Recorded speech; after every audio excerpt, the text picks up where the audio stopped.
நபி ஸல்லல்லாஹு அலைஹி வஸல்லம் அவர்களின் தோழர்கள் தோழியர்களுக்கும் பரிசுத்த குடும்பத்தினர்களுக்கும் ஒவ்வொரு முஃமின்களுக்கும் புத்தாண்டு நல்வாழ்த்துக்களையும் துஆக்களையும் உங்களுக்கு முன்னால் வைத்து இந்த வாரத்தினுடைய ஜும்ஆ உரையை துவங்க இருக்கின்றேன்.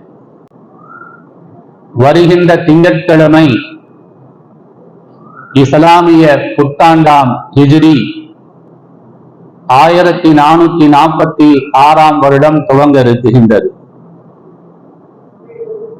ஹிஜ்ரி 1445 வருடத்தினுடைய கடைசி ஜும்ஆவை நாம் அடைந்திருக்கிறோம். அல்லாஹ் தஆலா வருகின்ற புத்தாண்டுடைய துவக்கம் முதல் அதை தொடர்ந்து வருகின்ற எல்லா நாட்களிலும் அல்லாஹ் ஒவ்வொரு முஸ்லிம்களையும் சந்தோஷத்துடன் வாழச் செய்தருள்வானாக. எல்லா வளங்களையும் நலன்களையும் அல்லாஹ்வினுடைய நினைவுகளையும் அவனை வழிபடுவதற்குரிய நல்ல பாக்கியங்களையும் வருகின்ற ஆண்டு முதல் அல்லாஹ் நம் அனைவர்களுக்கும் தந்தருள்வானாக.